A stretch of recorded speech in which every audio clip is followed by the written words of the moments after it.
I've always been a logical and curious kind of person. I mean, that's just my personality. I remember when I was little, my parents gave me an electric train for Christmas. And then a couple hours later, my dad finds me in the garage, and I'm throwing the locomotive against the cement floor, trying to break it open. He said, "What are you doing?" And I said, "Well, I'm just trying to figure out how it works." I mean, my parents, because of all the why questions I would ask, finally went out and said, "Here," and they bought me an encyclopedia and said, "Look, the answers are in there. Go look for them. Go find them yourself." I mean, that's just the way I was. And so I guess it's natural that I would become a journalist, because journalists are looking for facts, they're looking for evidence, they're looking for data, they're looking for something that they can publish in the paper and have confidence it is true.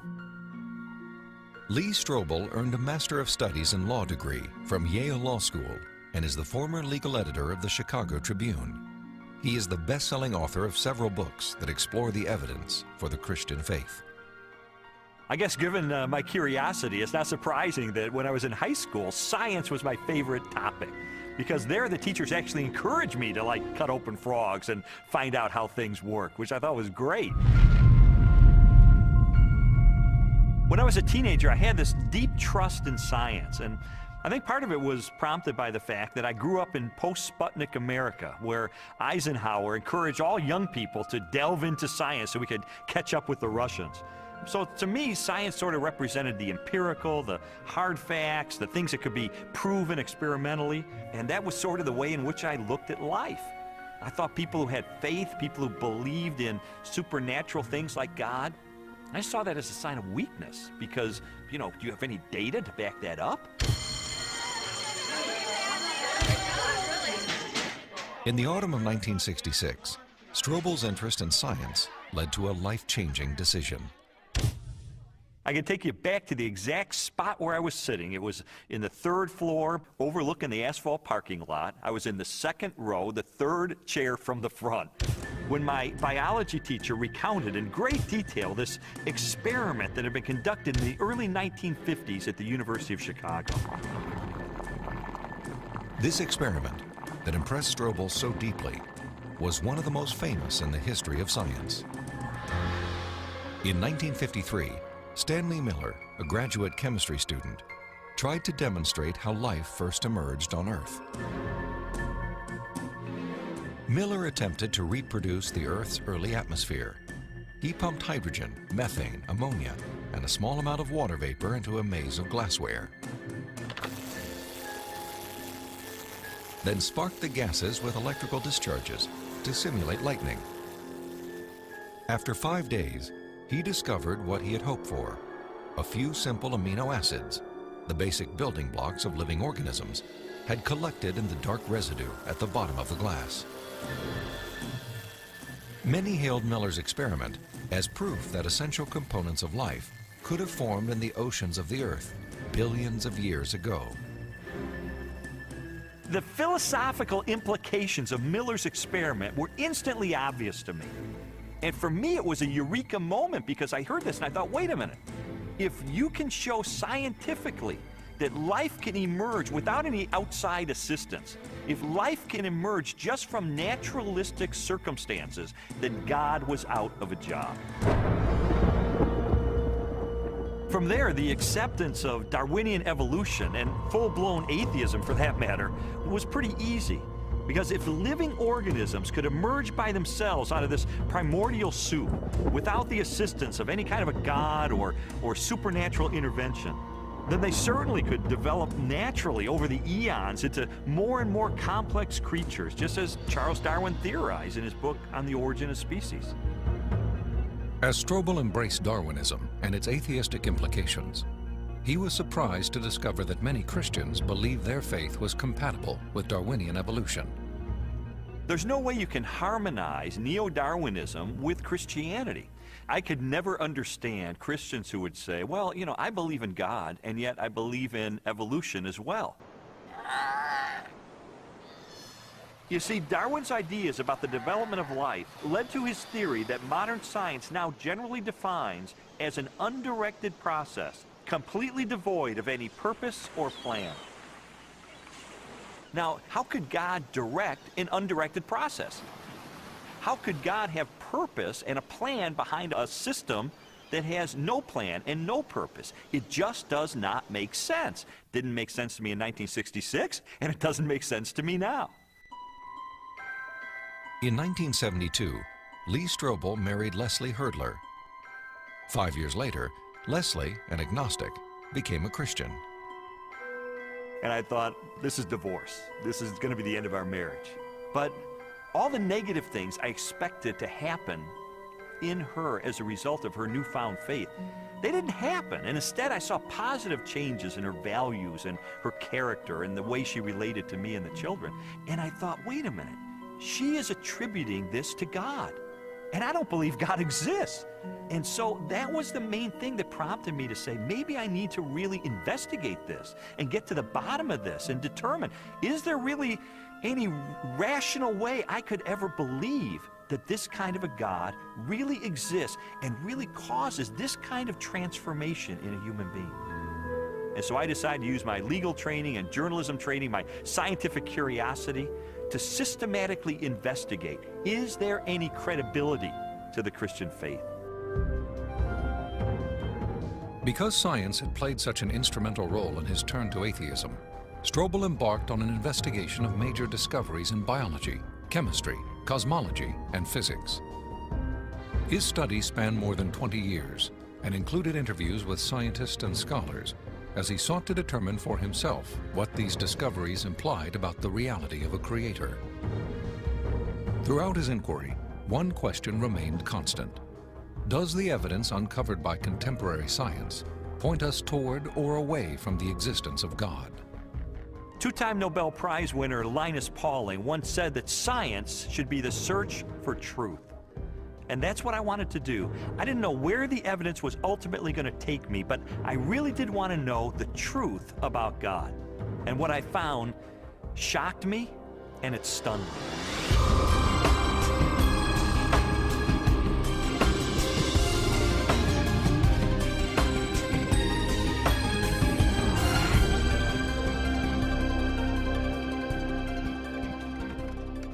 Strobel's search began with an examination of evidence that challenged materialistic theories of life's origin. He discovered that this negative evidence contradicted the textbook explanations that had once convinced him the blind forces of evolution could account for the creation and diversity of life on Earth. A good example of negative evidence is the 1953 Origin of Life experiment by Stanley Miller, the one that helped lead me into atheism in the first place. As biologist Jonathan Wells explained to me, Miller's experiment has now been thoroughly discredited. Stanley Miller put together a glass apparatus, and in that apparatus he put a mixture of gases that people at the time thought reflected the atmosphere of the early Earth.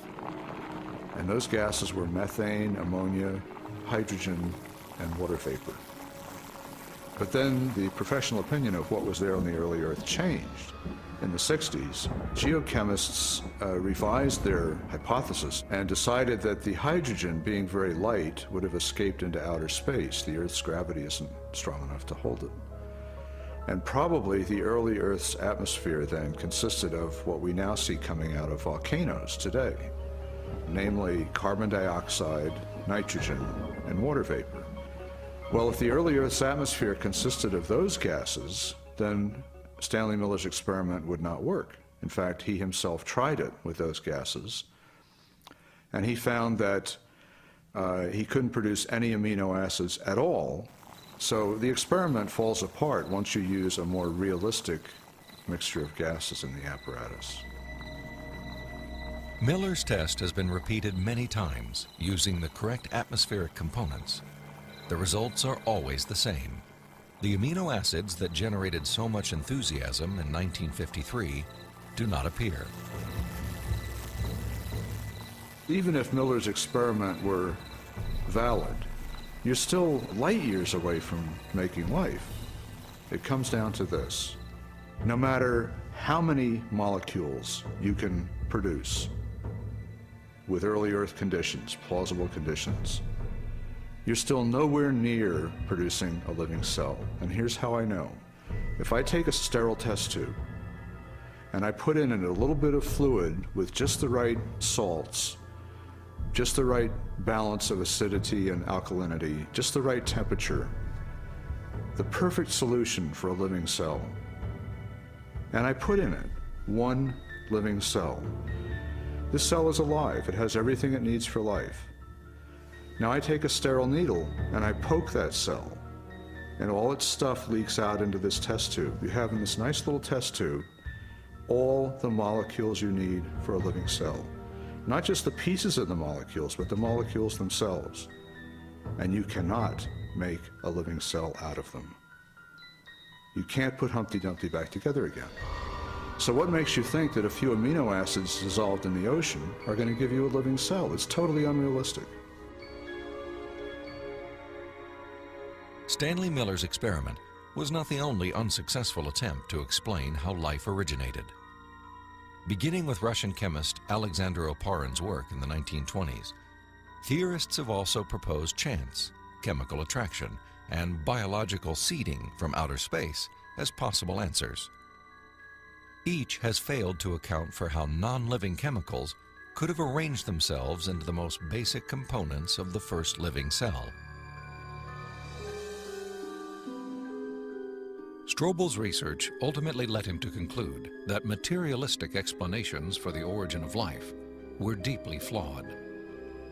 And his examination of negative evidence did not end with the question of first life. He also learned of weaknesses in the most celebrated icon of Darwinian evolution. In Darwin's book on the origin of species, there's only one illustration. It's called the Tree of Life. Darwin used it to explain how every species of animal and plant that ever existed on Earth had evolved from the same common ancestor through small, gradual steps over enormous periods of time.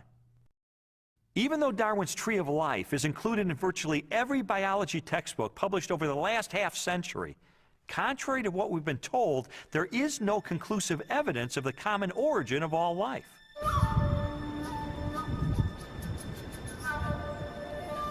Perhaps the most damaging blow to Darwin's theory is the fossil record. If all living organisms have descended from the same primitive life form, then the rock strata of the Earth should be filled with the fossilized remains of animals that were once part of a great evolutionary chain. A chain of small biological modifications, ultimately leading to a spectacular diversity of life.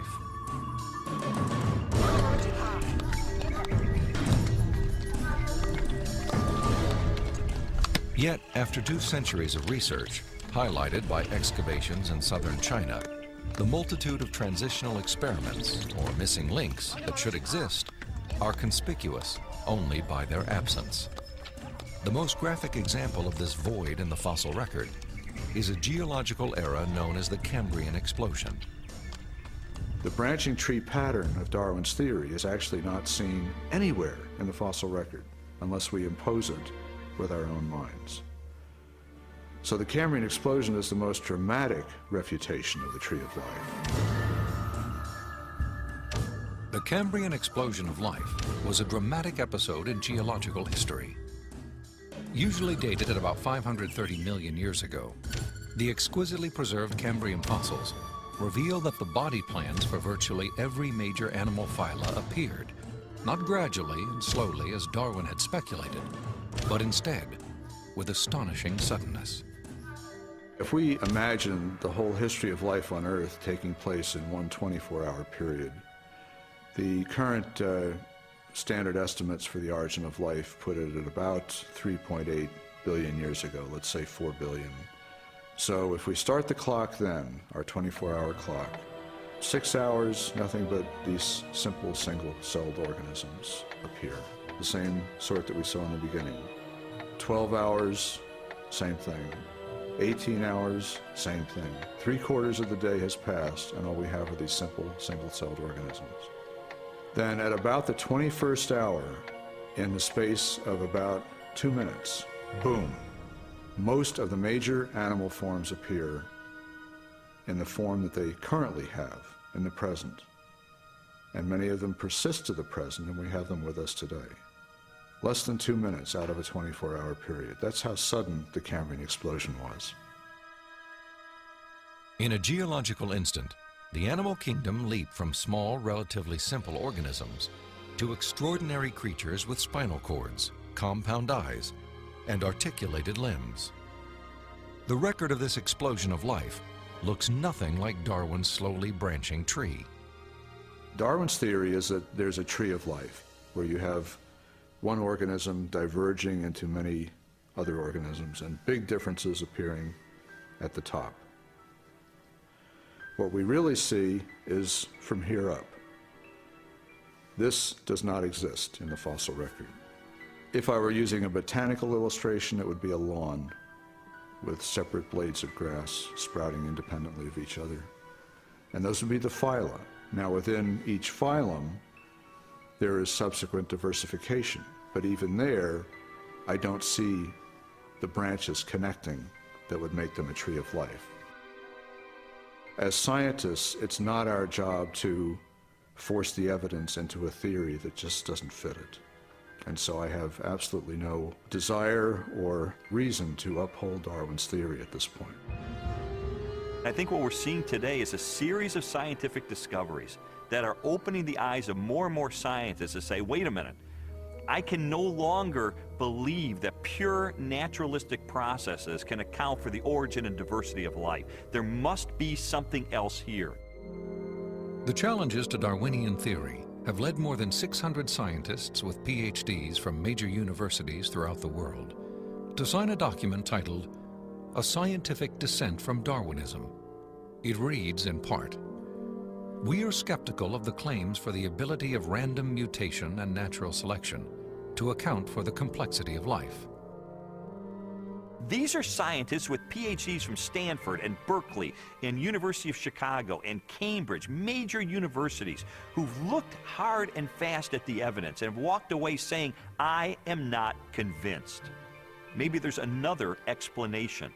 Personally, the negative evidence forced me to conclude that Darwinism would require a blind leap of faith that I just had no good reason to make. Strobel's rejection of Darwinism and materialistic science was also based on the large body of positive evidence for intelligent design. Evidence he first confronted in the science of cosmology, which explores the origin of the universe.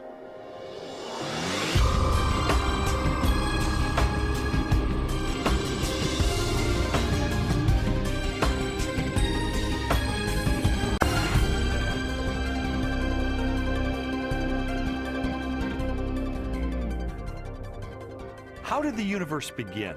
What is its source? Few questions have generated as much controversy through the centuries or inspired as many impassioned opinions. I interviewed William Lane Craig, a philosopher who has devoted much of his career to the study of cosmology and the question of origins. From ancient Greek materialism at the time of Plato and Aristotle up through 19th century idealism, the prevailing view was that the universe is eternal, that the universe never began to exist, that the universe as a whole is, as it were, a static, timeless entity. This belief in an eternal, unchanging universe, for centuries a pillar of Western cosmology, was unexpectedly challenged in 1915 by Albert Einstein's general theory of relativity. Einstein's equations implied a startling possibility. The cosmos was not static, but instead existed in a continual state of either contraction or expansion. Einstein did not like the idea that the universe was dynamic at all. In fact, like almost all scientists at the time, in the early 20th century, he assumed the universe was static and eternal. What's interesting and ironic is that he thought he had made some kind of mistake in his equations for the general theory of relativity. But a few years after he developed the theory, a Belgian astronomer named Lemaitre developed a model based upon his equations, which again predicted that the universe was in a continual state of expansion. In 1929, theoretical predictions were confirmed with empirical data. At the Mount Wilson Observatory overlooking Los Angeles, astronomer Edwin Hubble studied light from distant galaxies. Hubble determined that galaxies beyond our Milky Way were moving away from us at a speed proportional to their distance from the Earth. The more distant the galaxy, the faster it is receding. Hubble's landmark discovery led most astronomers and physicists, including Albert Einstein, to a similar conclusion. If the universe is continually expanding, then at earlier points in its history, it must have been smaller and denser.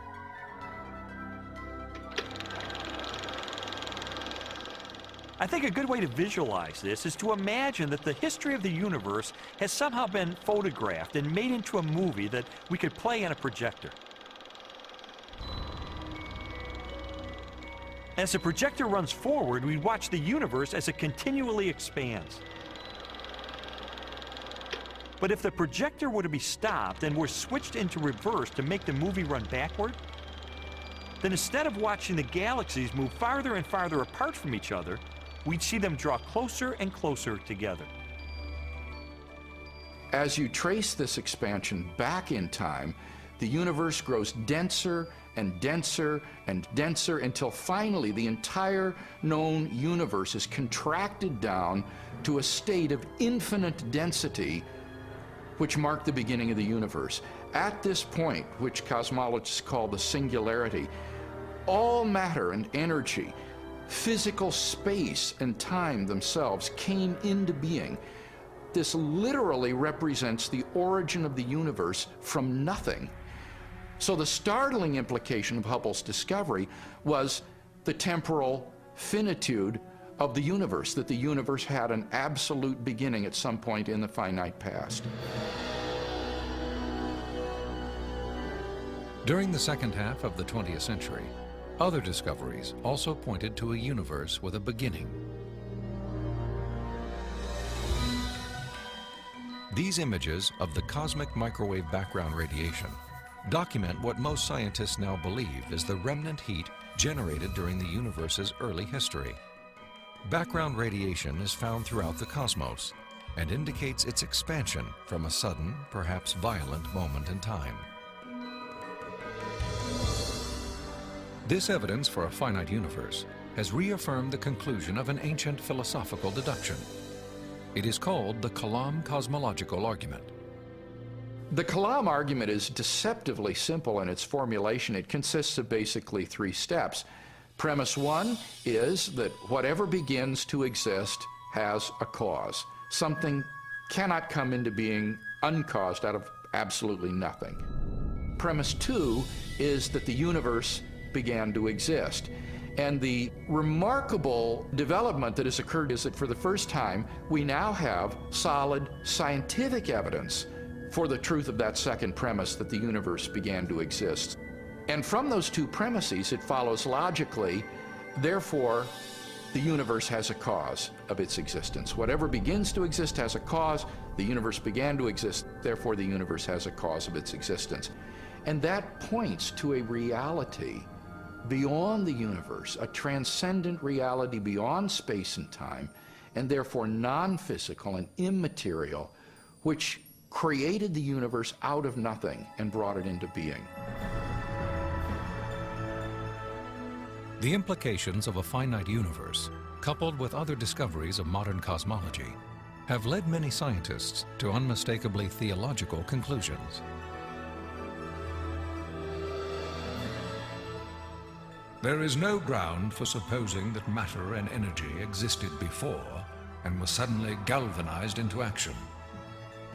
It is simpler to postulate creation ex nihilo, divine will constituting nature from nothingness. The chain of events leading to man commenced suddenly and sharply, at a definite moment in time, in a flash of energy and light. We can't understand the universe in any clear way without the supernatural. Supernatural creation of the universe in a flash of energy and light. You know, it sounds an awful lot like the first chapter of Genesis to me. Today, the vast majority of even the most skeptical astronomers and cosmologists believe that the universe had a beginning. This belief isn't based on some theological doctrine. It's based on scientific evidence.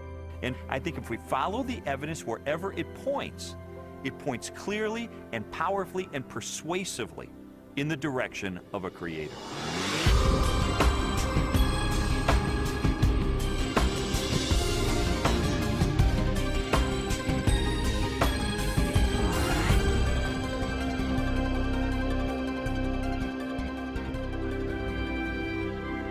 Since the beginning of time, all the matter in the universe has been governed by precisely balanced laws and constants.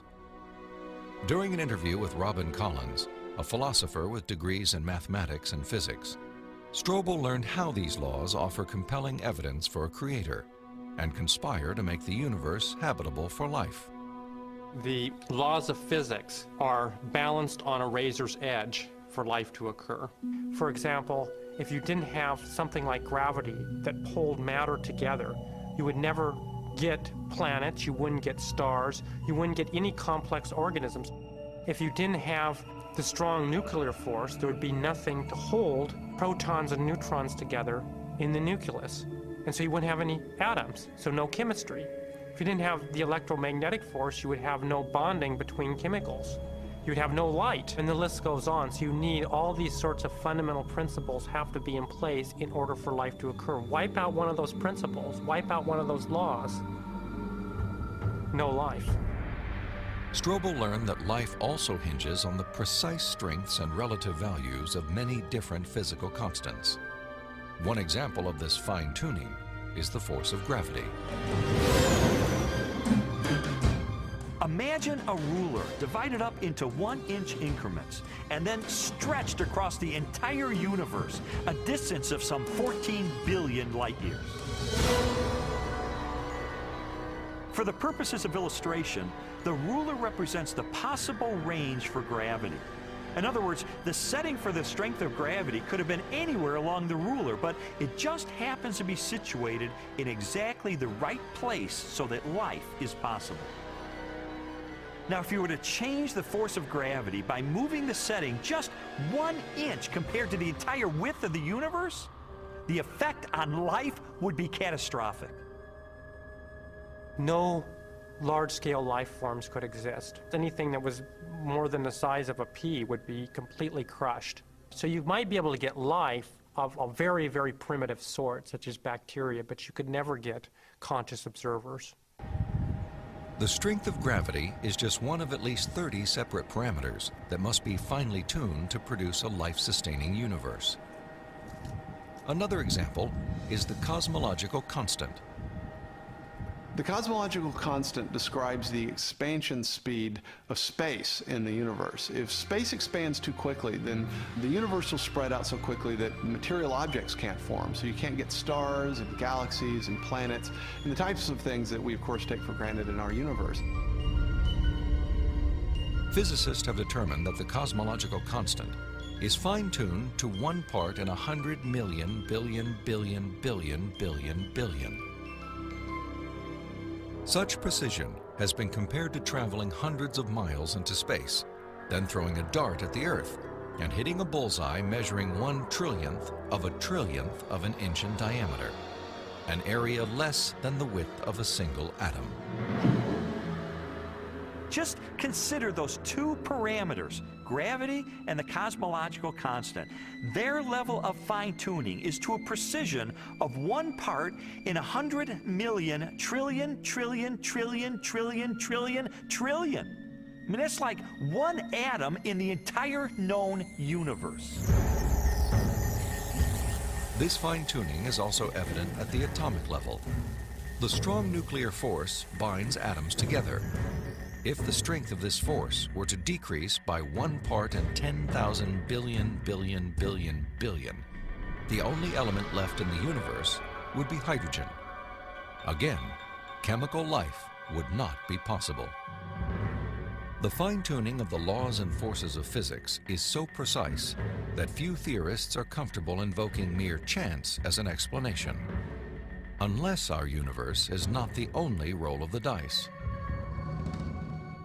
If the universe looks like it's fine-tuned for complex life, maybe there's a fine-tuner. Maybe it was fine-tuned for life. And this has certain unsavory theological implications. And so it's not surprising that those committed to a fundamentally materialistic view of reality would try to find an escape hatch. And the most popular escape hatch for this theological implication of fine-tuning is this idea of multiple universes. As its name suggests, the theory of multiple universes proposes that our universe is not alone. Instead, it is part of a vast ensemble of universes, each with a different set of laws and constants. If there's only one universe, then the conclusion that the universe looks fine-tuned because it is fine-tuned is inescapable.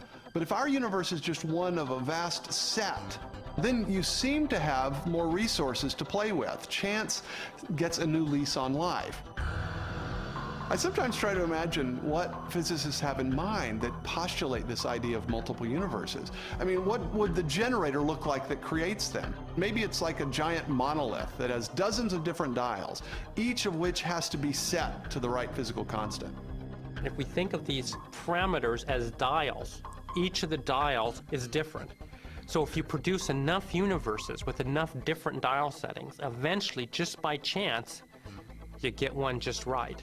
So you might have to produce a trillion universes.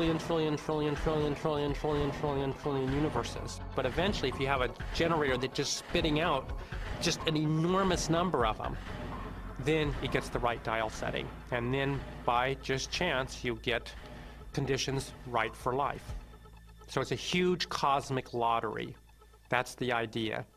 It's an interesting idea. I mean, there's really only one problem with it. There's no independent evidence that it's true. Besides, it really just pushes the question back a step, because we could still ask, who built the generator?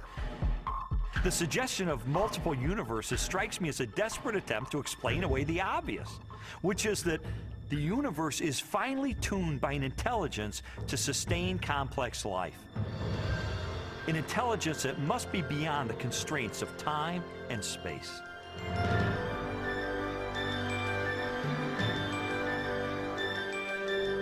Strobel's journey through a universe finely tuned for life inevitably led him home, to the blue jewel of our solar system, the planet Earth. There he encountered another array of critically balanced conditions essential to human existence. When I was an atheist, I saw planet Earth as being one of probably billions of planets just like it all over the universe. I saw our sun as being an average, undistinguished type of a sun. I figured as I looked up at the stars at night that there must be millions and millions of advanced civilizations out there. I just thought there was an ordinariness to our situation. This line of reasoning was totally consistent with my atheistic worldview. But what I learned later is that it's not consistent with what science is revealing about the Earth. Strobel's investigation caused him to consider the many conditions necessary for a life-sustaining planet. In the process, he was introduced to the science of astrobiology and astronomer Guillermo Gonzalez. I'm an astrobiologist, and what motivates me is just to examine the conditions necessary for life and look elsewhere in the universe and see if those conditions are met anywhere else. And the answer could be yes, and the answer could be no, and either answer is interesting. For more than a decade, Guillermo Gonzalez has researched the characteristics of a planet required to support complex life. Estimates vary, but a current list of these factors would number at least 20 and include an oxygen-rich atmosphere, liquid water and large continental landmasses, a home star of the right temperature and mass, an orbital path that is neither too far nor too close to the home star, a moon large enough to stabilize the tilt of the planet's axis and the movement of its tides, a magnetic field strong enough to deflect the sun's radiation, and a position in the relatively narrow habitable region of a spiral galaxy. All these factors have to be met at one place and time in the galaxy if you're going to have a planet as habitable as the Earth, which you need for complex and even technological life. Theorists have attempted to calculate the odds of all the necessary factors for life appearing at the same time on the same planet.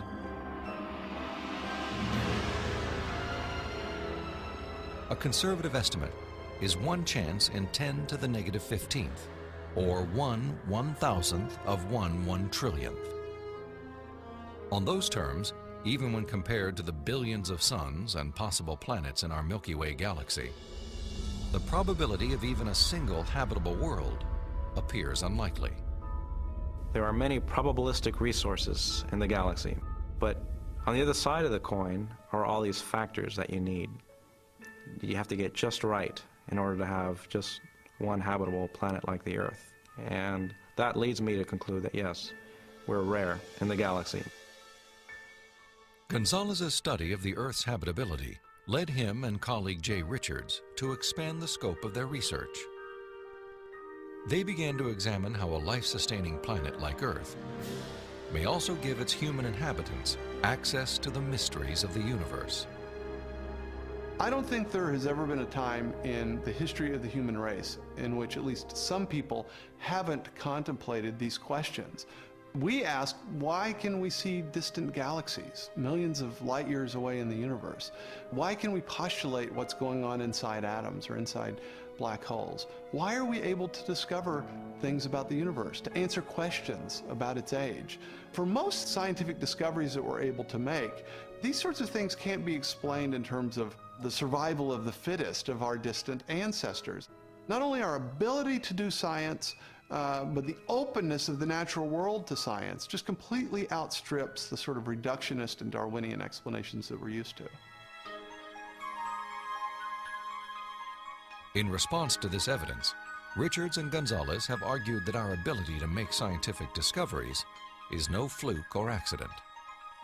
Instead, it points to an underlying purpose behind the universe.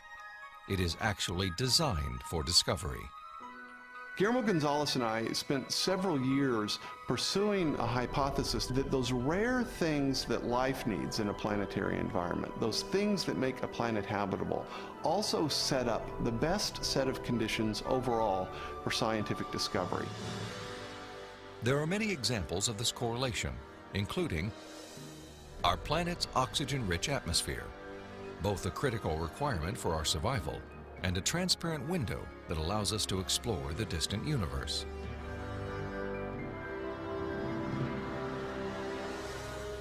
The Earth's precise distance from the Sun and the size of its moon and home star.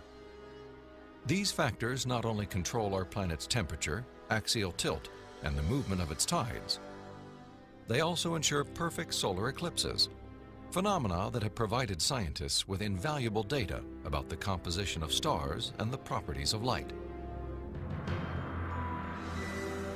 And our location in the Milky Way. The Earth is positioned between two spiral arms within a relatively small region where life is possible. As a result, we enjoy an excellent platform for clear, unimpeded views of our galaxy and the rest of the cosmos. I think God intentionally created a habitat for us that allows us to see Him through the creation that He has left behind. And this habitat is conducive for us to do scientific research. It didn't have to be that way, but it is. Why? Because I believe that by doing science, we find God.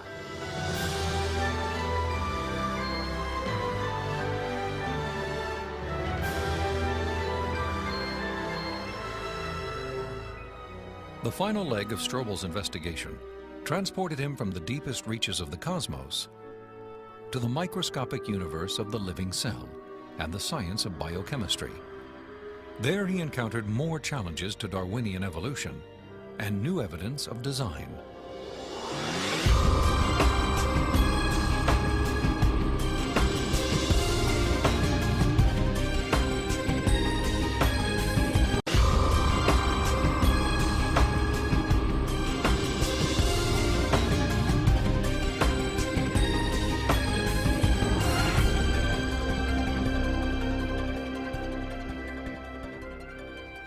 Throughout the second half of the 20th century, spectacular technologies revolutionized scientific understanding of the cell the basic unit of life. During an interview with biochemist Michael Behe, Strobel learned how this new knowledge has shaken the foundations of Darwin's theory. In the 19th century, when Darwin was alive, scientists thought that the basis of life, the cell, was some simple glob of protoplasm, like a little piece of jello or something that was not hard to explain at all. But with the hard work of science in the 20th century, we've seen that the cell is far from simple. It's got very complicated molecular machines and things that are very resistant to Darwinian explanation. Michael Behe has devoted his career to the study of the design and operation of the cell. He has also written extensively on the biochemical challenge to evolution. Most people have no idea of how small and complex cells are. A typical cell from you or me, called a eukaryotic cell, is probably 1/10 of the size of the head of a pin. And yet in that single cell, there are about 3 billion units of DNA making out the chromosomes. And those 3 billion units make the molecular machines of the cell, literally machines that make the cell work. With computer animation, we can enter the cell. Here, the staggering complexity of its molecular machinery is clearly seen. It's like going into an automobile factory. The factory has a large number of machines. The parts have to fit together in very specific ways to do their jobs, and if things go wrong, the cell is in big trouble. And just one cell is enormously complex, but humans, you and I, are made from trillions of cells, and those trillions of cells have to fit together in the right way and do their own job. Darwinism was a lot more plausible when we were thinking about globs of protoplasm than it is when we're thinking about molecular machines. Each of these biochemical machines is a masterpiece of engineering and nanotechnology. They are essential to functions as vital and diverse as vision, photosynthesis, and the production of energy in the cell. Michael Behe has studied several of these machines, including the flagellum, a remarkable rotary motor. I remember the first time I looked in a biochemistry textbook and I saw a drawing of something called a bacterial flagellum with all of its parts in all of its glory. It's had a propeller and the hook region and the drive shaft and the motor. And I looked at that and I said, that's an outboard motor. That's designed, you know, that's no chance assemblage of parts. Behe's reaction was not surprising, especially when the bacterial flagellar motor is animated and magnified more than 50,000 times to display the details of its construction and operation.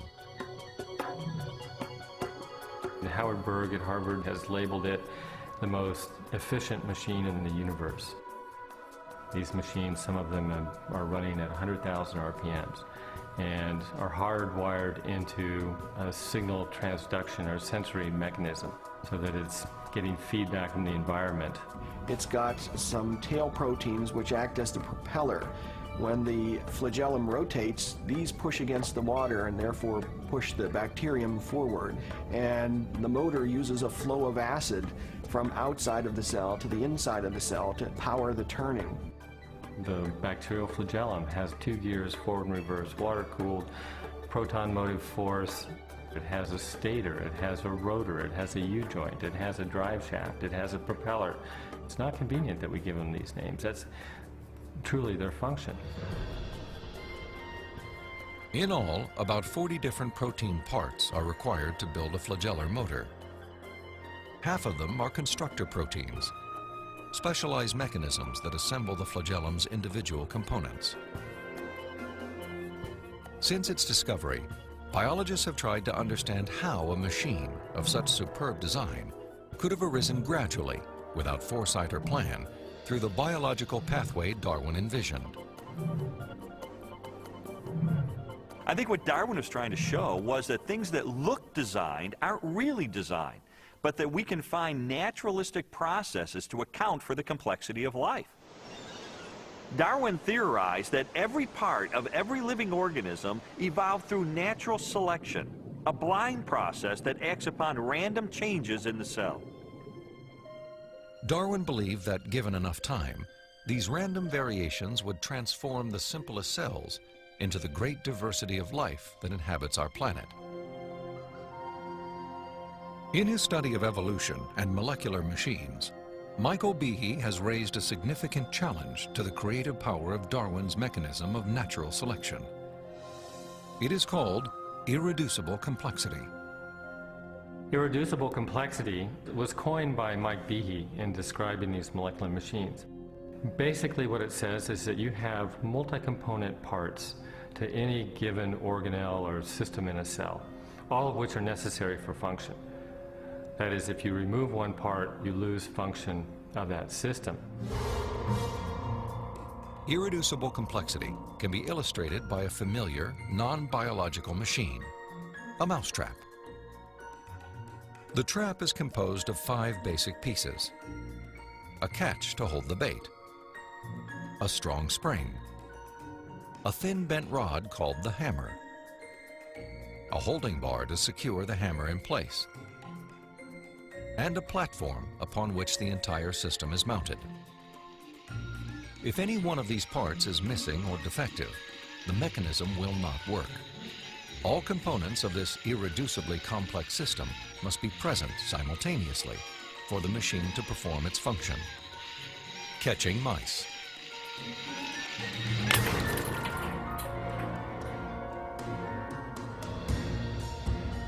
The concept of irreducible complexity also applies to biological machines, including the bacterial flagellum. All told, there are about 40 different protein parts which are necessary for this machine to work. And if any of those parts are missing, then either you get a flagellum that doesn't work because it's missing the hook or it's missing the drive shaft or whatever, or it doesn't even get built within the cell. You can't put something like that together gradually because they need a large number of parts interacting with each other at the same time before they work at all. Without the tools to observe the machinery of the cell, and long before the idea of irreducible complexity, Charles Darwin offered a way to test his own theory.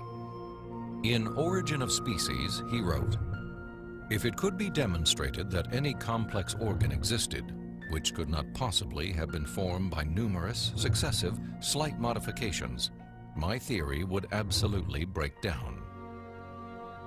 Darwin acknowledged that if someone identified a biological system that could not have been constructed in incremental steps over long periods of time, then his theory would be invalid. And what Michael Behe and others have discovered is the existence of biological machinery that cannot be explained away by Darwinian processes. Darwin's failed predictions have in fact falsified his own theory.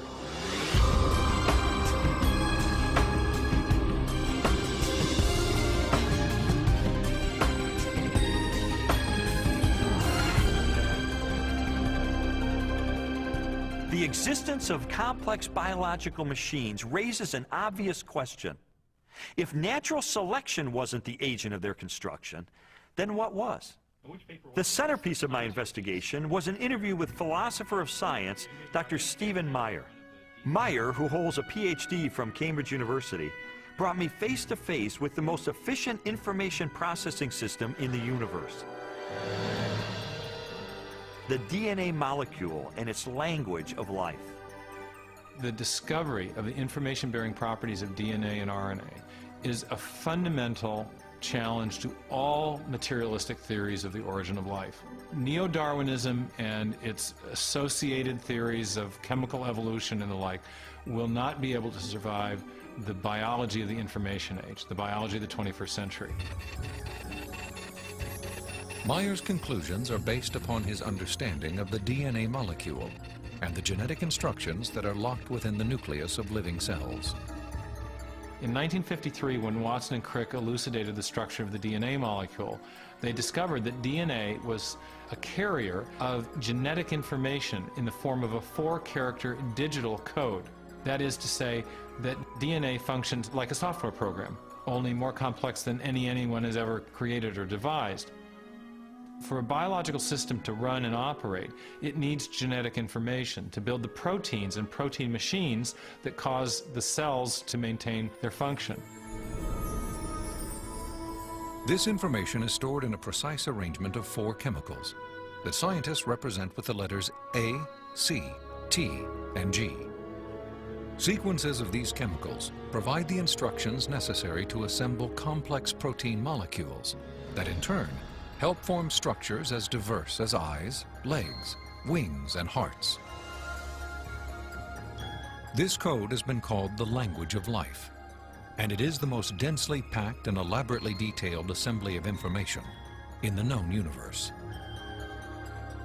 Geneticist Michael Denton has estimated that the amount of biological information necessary to build all of the proteins in all of the species of organisms that have ever existed on planet Earth could be held in a single teaspoon. And we'd still have room left over for all of the information contained in every book ever written. The more I learned about DNA, the more I understood the significance of what Stephen Meyer called the most fundamental question facing biology today. Where did the information in DNA come from? How did it arise in the first place? Well, lots of people have wanted to explain the origin of information by reference to the laws of physics and chemistry or by reference to the chemical properties of the constituent parts of the DNA. But that would be like saying that you could explain the information in this morning's New York Times headline by reference to the physics and chemistry of ink bonding to paper. There is a chemical explanation as to why the ink sticks to the paper, but that does not explain the way the ink got arranged to convey a message that could be understood by speakers of the English language.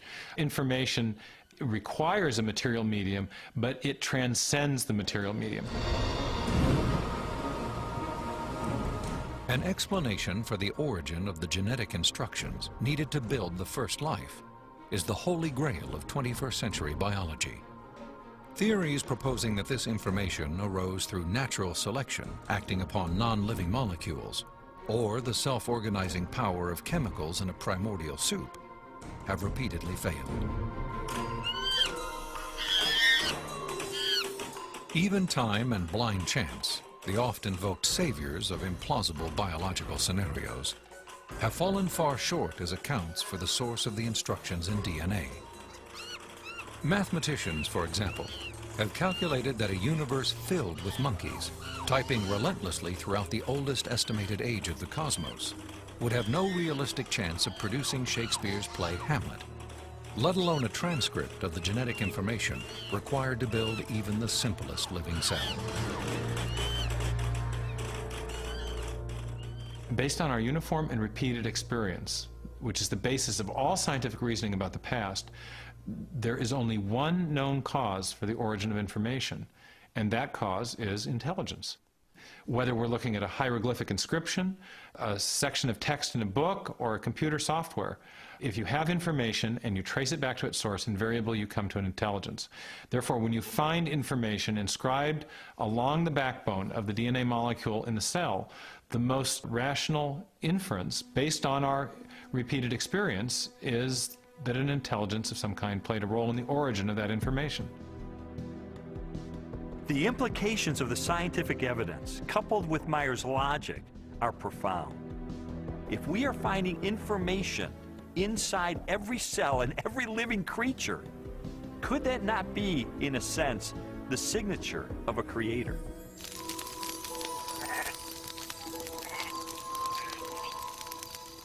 "30 centuries before science unlocked the mysteries of genetic information, or a telescope probed billions of light years into space, the Hebrew shepherd and poet David wrote eloquently of a creator who revealed his existence and power through all that he had made. The heavens declare the glory of God. The skies proclaim the work of his hands. Day after day they pour forth speech. Night after night they proclaim knowledge. Their voice goes out into all the earth, their words to the end of the world." God himself is invisible. He is a spirit. And yet, one of the purposes he has for us is to find him so we can know him. And he's left behind a series of clues. And sometimes we just have to kind of take our blinders off and get beyond our presuppositions and say, wait a minute, I am going to pursue the evidence of science wherever it points. And if it takes me to a very uncomfortable conclusion that there is a creator, then if the evidence points in that direction, that's the way I'm going to go. According to a lot of the mainstream media, the theory of intelligent design is a faith-based idea. And in saying that, they want to dismiss it as something that has no basis in science. But the media has confused a fundamental issue. They're confusing the evidence for the theory with the implications of the theory. The theory of intelligent design may well have implications that are supportive of theistic belief, but the theory is not based on theistic belief. It's based on the discovery of digital code in cells, miniature machines in cells, the fine-tuning of the laws of physics and chemistry, and standard ways of scientific reasoning about the remote past in the history of life. 40 years ago, a lecturer in a high school biology class convinced an inquisitive 14-year-old freshman that there was no God. Ironically, years later, it was an open-minded investigation of scientific evidence that led Lee Strobel to belief in a creator. One of the most interesting things I've learned as I've gone on this journey of scientific discovery has been that you don't have to commit intellectual suicide to come to the conclusion that there is an intelligent designer. Because today, science is pointing more directly and more powerfully toward a creator than any other time in the history of the world. I was trained in journalism and law to respond to truth. I had to take a step of faith in the same direction that evidence is flowing, which is logical and rational. We do that every day of our life. We make steps of faith based on the evidence that we perceive. And so it was the most logical and rational step I've ever taken to put my faith in the creator that science tells me exists.